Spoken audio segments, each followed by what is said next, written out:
Shalom, family. Good to see you all here. Hope you're doing well. Well, I know by now you probably heard about the emails which the Democratic Party leaked, and Donald Trump is very upset and warning his Republican Party not to talk about this. And, it's not much he can say to the Democratic Party. So, one of the emails, it talked about Donald Trump blowing Bubba. Now, in the political world, Bill Clinton is known as Bubba. And Donald Trump, I don't know. I just think this man got so many dark skeletons in his closet that the door just can't be closed anymore. That closet is wide open, and it's no telling what's going to fall out of it. So, he is ducking and dodging any reporters that ask about Epstein. I did that video about a day ago. So he's trying to ignore it. I don't think this stuff can be ignored. It is so much of it, 20,000 emails. And now, Donald Trump, who always portrayed himself as being a straight man, maybe not straight at all, you know? Donald Trump sound like he's down low. That's all I'm saying. Sounds like he's a download dude. So let me share. All right, get this back.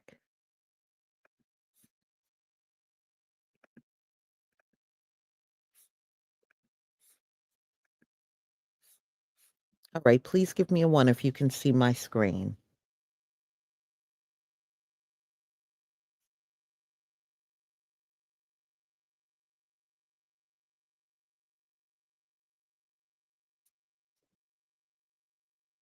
Okay.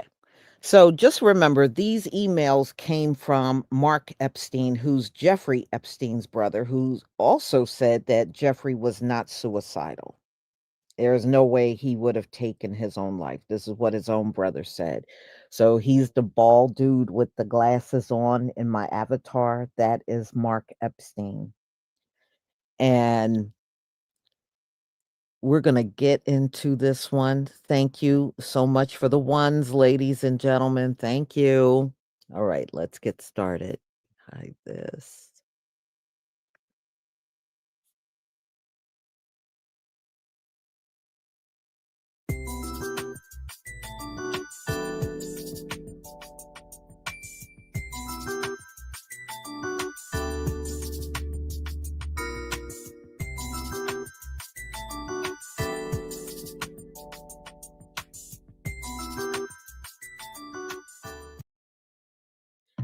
Do not buy 12 Tribes on Earth hair growth oil and hair magic elixir unless you want super healthy, gorgeous hair that grows. They have a whole line of amazing hair growth products, including hair growth leave-in conditioner spray, hair growth shampoo, hair growth spray, and hair growth butter. I'm starting to sense a theme here.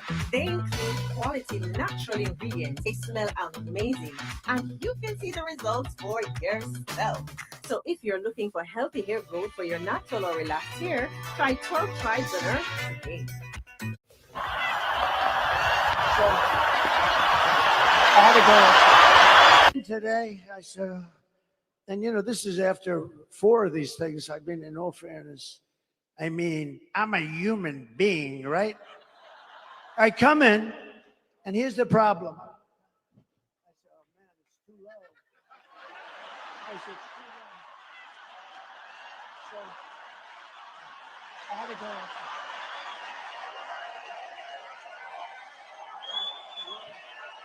go. Way too low.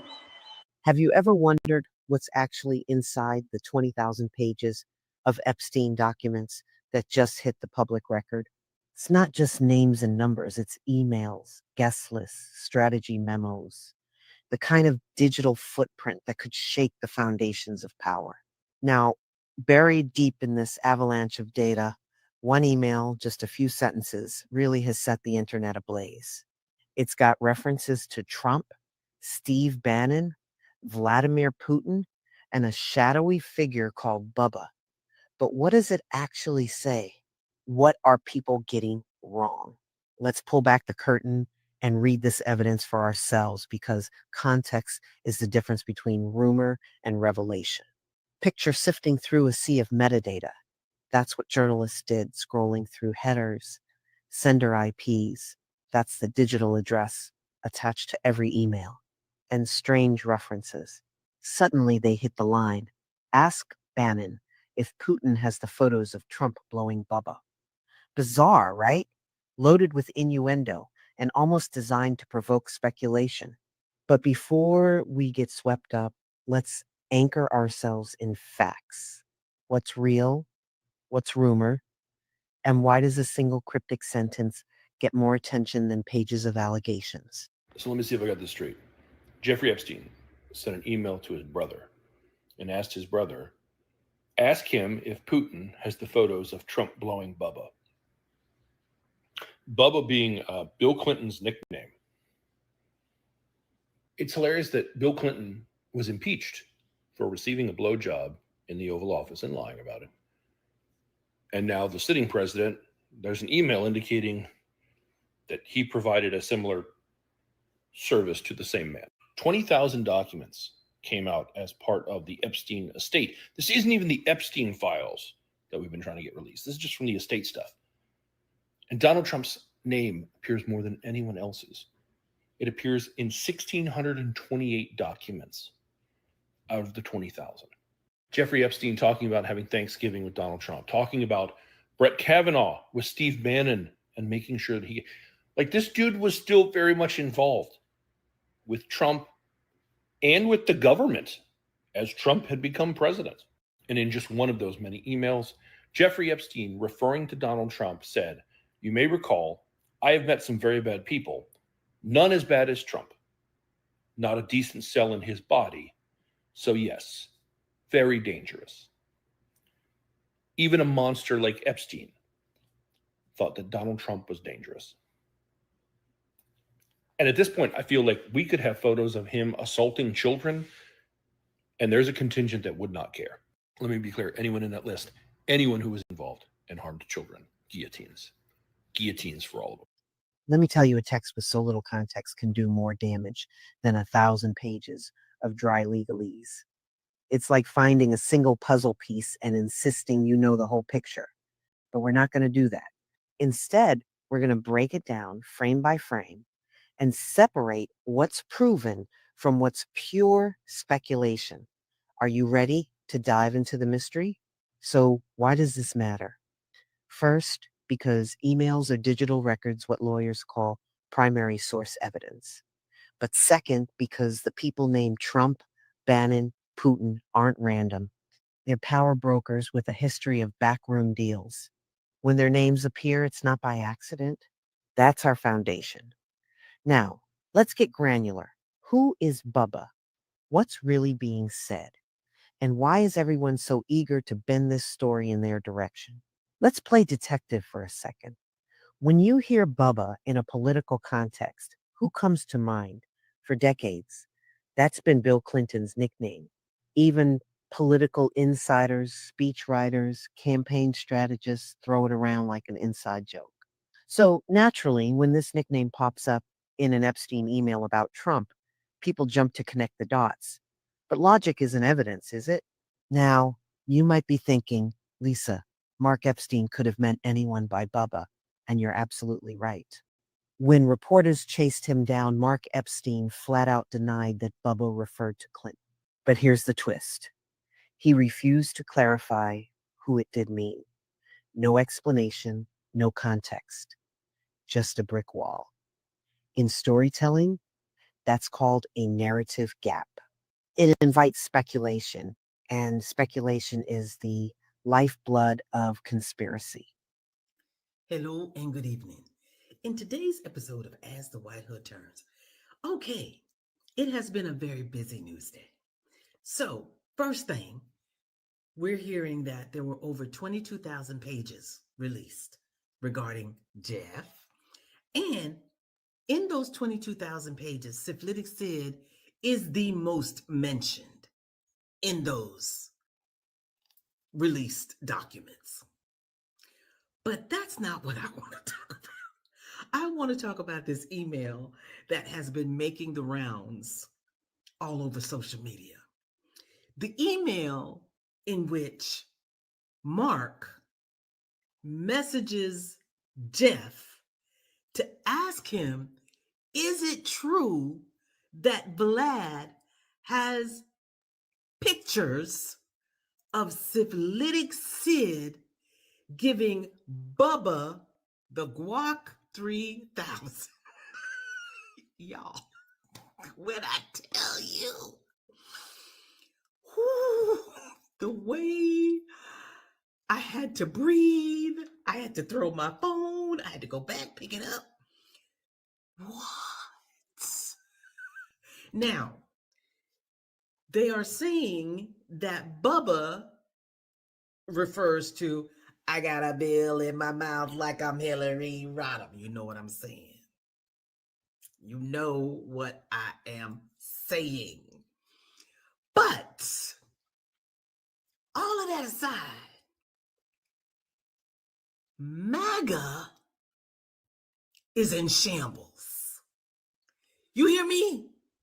When I tell you there are grown men all over social media crying, thinking about Sid being on his knees. But Bubba. Now, I don't know if this is true. Allegedly, supposedly, for entertainment purposes only. But if it's, I don't care if it's true or not.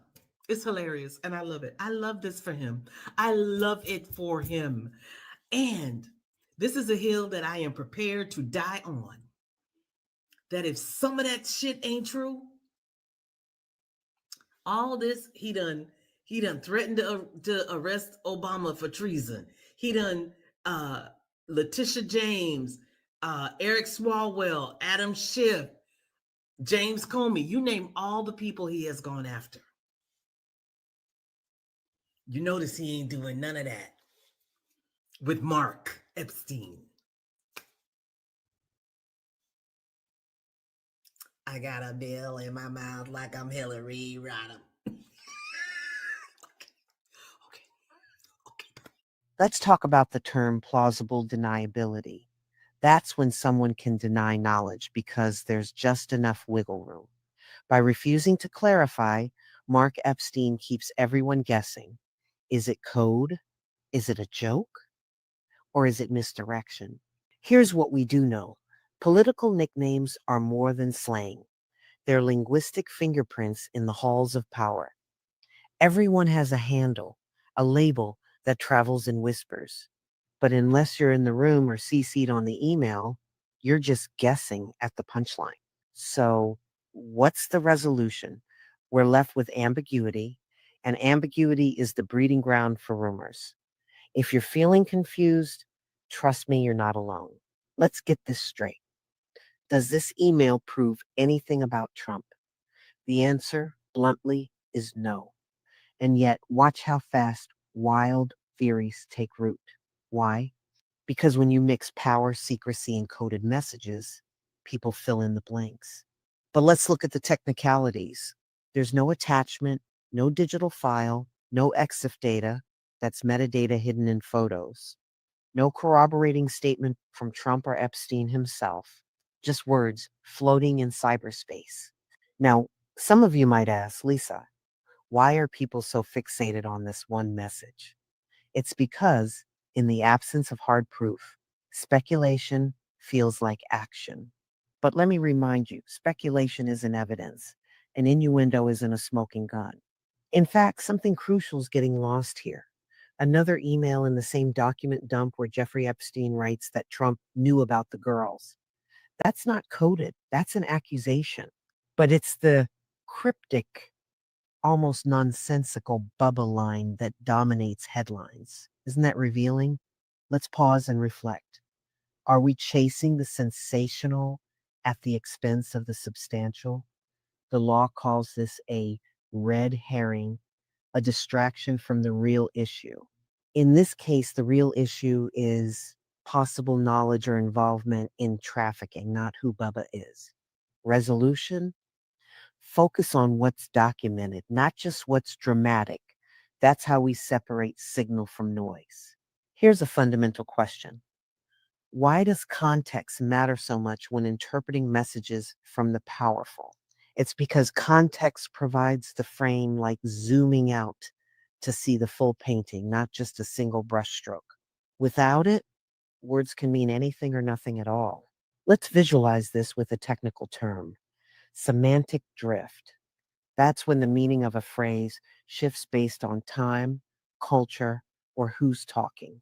In political circles, jargon and inside jokes are common, what insiders call dog whistles. So a phrase like blowing Bubba could be a joke, an insult, or a code.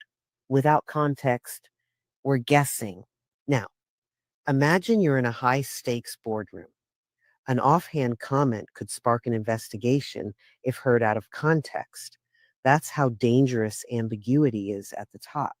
So, what's the result? Ambiguous language gives everyone plausible deniability.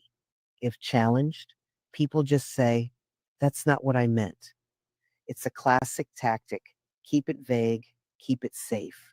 The resolution here: always seek the broader narrative, not just the juiciest soundbite.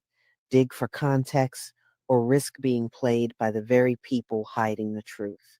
And President Trump and that email between Jeffrey Epstein and his brother, the only bubbas they better be talking about is Kush. And President Trump and that email between Jeffrey Epstein and his brother, the only bubbas they better be talking about is Kush. I don't know if y'all heard, but stuff is getting spicy up there in the White House. The White House starting to look like the Black House. Hello, listen. Apparently, Jeffrey Epstein emailed his brother and asked, or his brother emailed him. I don't know the direction. All I know is what was said. Okay. They basically asked, hey, do Putin got the pictures of Trump blowing Bubba? Now listen, we know back in the day whose nickname was Bubba. Hello, Hillary Clinton, your man. Yes, sir, Mr. Bill Clinton. Now listen, I don't know if that was it. They might have been talking about blowing that Kush. Okay. Or it might have been a fly named Bubba that he had to shoot. I don't know what the situation is. All I know is, Trump, if they got you on your knees like a trick in the 90s, brother, it's about to. Hey, listen, actually, this might help you out in the polls. They might say, see, I love the LGBT community. This might actually work out for you. Sidebar, Bill Clinton, if you the Bubba, then you already get in trouble with Monica Lewinsky about this. Damn. You need therapy. Damn. It matters who you get neck from, okay? Why you won't just get it from Hillary? I digress. I'm not going to lie. Listen, apparently there's some pictures floating around in this indictment that's about to break the walls loose, okay? I'm going to update y'all when I get some more information. But I don't know what Trump was blowing. Bubbles, Bubba, baptism, I don't know, okay? I'll let y'all know when I get an update. I'm just a messenger. Why were Trump, Putin, and Steve Bannon all mentioned in a single sentence? That's not random. It's what intelligence analysts call association mapping. When names appear together, it signals some kind of connection, real or perceived, between the players. Now, does that mean there's a conspiracy? Not necessarily. Think of it like a Venn diagram overlapping circles of influence. Sometimes proximity is just that proximity, but sometimes it's evidence of coordinated effort. That's why the national security community uses terms like network analysis to spot patterns in communication. Here's a question for you. If Trump wasn't close to Epstein, why do his name and reputation come up so often in private emails? Is it blackmail leverage, legitimate business, or just gossip? We don't know yet, but when the same few names keep appearing, you've got to wonder. Let me share an example. During the Watergate scandal, It was the pattern of phone calls between key players, not just what was said, that tipped off investigators. Patterns matter. Resolution? Every mention adds a piece to the puzzle. Alone, they're just names. Together, they form a map of influence that investigators can and should follow. Let's zoom in on Mark Epstein's response. When the press asked him to explain the bizarre Bubba reference, he clammed up. Now, is that just privacy, or is it a calculated move? This is what legal experts call strategic ambiguity, keeping things vague so you can't be easily trapped by your own words. In negotiation, it's a classic defense. You reveal nothing, you commit to nothing, and you avoid liability. Now you might be thinking, why not just clear things up?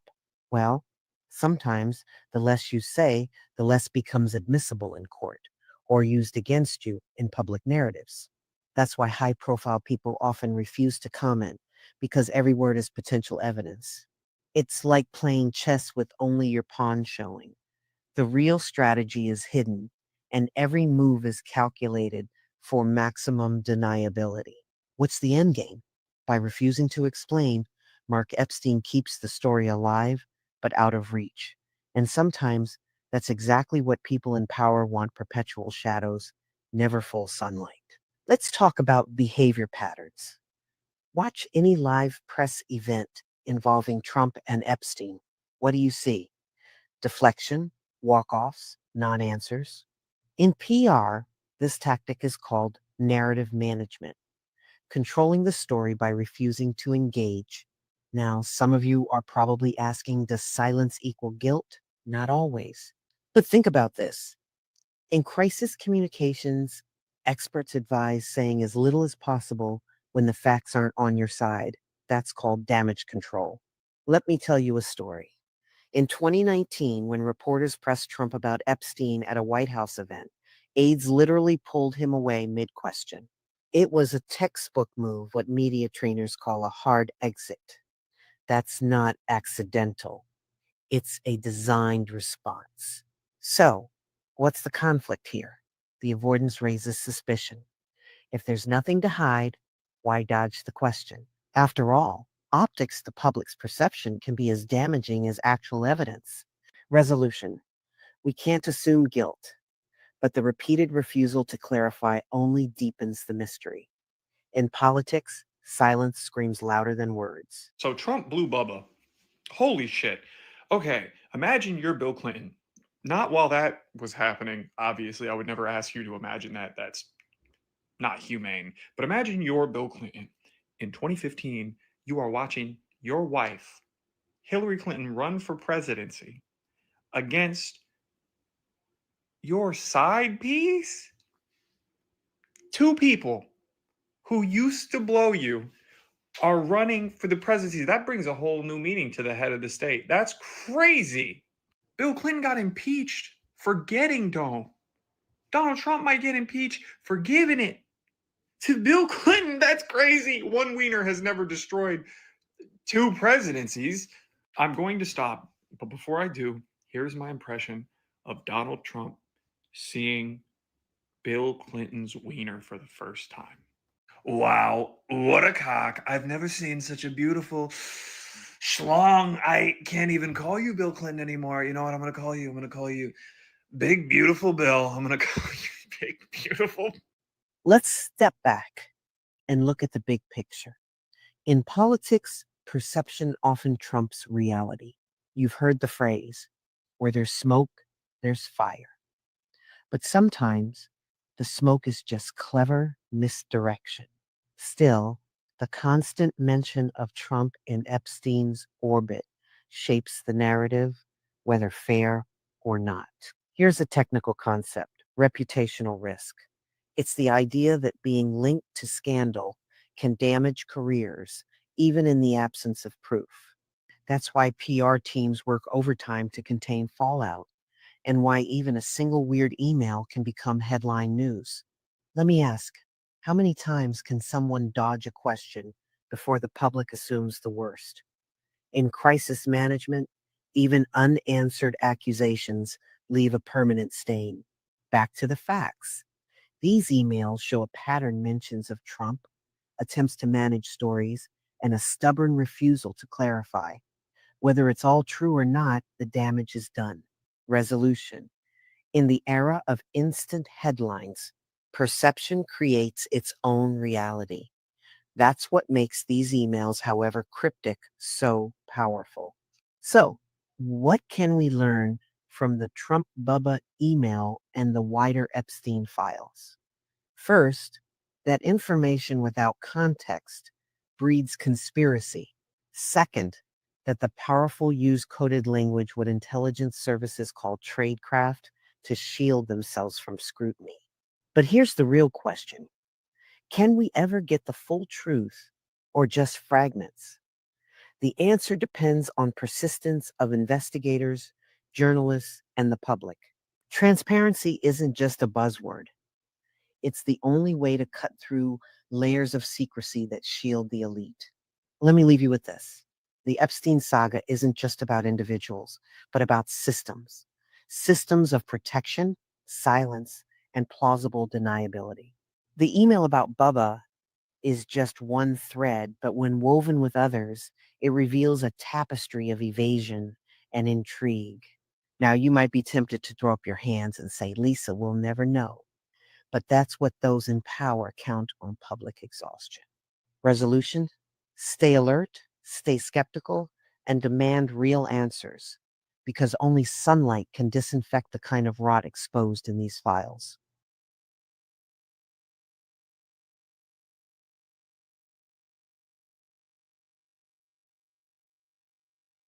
Y'all, can you just imagine Donald Trump down low and a PDF all at the same time? Like I said, it's the culture. It's the culture. What can I say? But I'm sure there's going to be more coming out of 20,000 emails. It's going to be a lot more coming out. But it is very apparent when you look through. Jeffrey Epstein did not like Donald Trump. And if you remember in his first term, he denied even knowing Jeffrey Epstein, but they actually spent Thanksgiving together in 2017 when Donald Trump was the sitting president. It was Donald Trump and I guess his friends and companions and stuff. They had Thanksgiving together, and Jeffrey Epstein and Donald Trump were together back in 2017. And then, of course, he got arrested, and Donald Trump claimed he didn't even know who he was. And then, as soon as he said that, pictures surfaced all over the media of Donald Trump and Jeffrey Epstein together. So, he apparently had a friendship. Somewhere along the line, they fell out, just like him and Elon. Donald Trump falls out with everybody, and he fell out with Jeffrey Epstein. Mark Epstein, just the impression I'm getting, he don't care for Donald Trump at all. His brother, Mark, I don't think he feels Donald Trump at all. So it's going to be interesting, Donald Trump. If nothing else, you didn't disappoint. It was a clown show the first time you were in office, and it seems to be a new clown show now that you're in office the second time. So we shall see, y'all. We shall see. we we shall see. And these men are such animals. They are. Their whole reputation in this country is a disgrace. And then they spend their whole time acting like they're better than somebody. Motherfuckers are the scum of the earth for real. You always have been the scum and you always will be. So, y'all, I'm going to go ahead and conclude. Thank you so much for being here. I have two more lives coming up for you. One should be around four. What time is it? Two, probably 3:45. I have the fallout between Donald Trump and Marjorie Taylor Greene. I'll be touching on that. And I have another one coming up. And hold on, let me pull this up so I can tell you. Where Donald Trump says America has no talent. Now, I find that one interesting because if you remember, Vivek Ramaswamy told white America they were mediocre. And that's why they needed to bring people over. Well, Donald Trump is really saying the same thing. The only difference is he's just telling y'all you have no talent. So they got to bring foreign talent into the country to do jobs that you MAGA nuts are too dumb to do. That's really what he's saying. When he says no talent, he's talking about y'all. He's talking about y'all. So I have those two coming up. And yeah, they had a meltdown on Donald Trump, because you know how these dudes are. They think by default, they are entitled to all the high paid positions, even if they're not qualified. Those positions should go to them. Well, apparently, Donald Trump is backing the H-1B visas, and he's not interested in giving it to MAGA. He wants these jobs to go to, especially India. Just like Vivek was trying to tell y'all, but y'all threw him out the club when he said it. But you can't throw Donald Trump out the club. But y'all, they sure don't like it. Oh, they've been having all kinds of meltdowns online. Donald Trump saying, Bubba, with his MAGA hat on, don't have any talent. That's what he said. So I will see you at 3:45 for my next live. Shalom, family.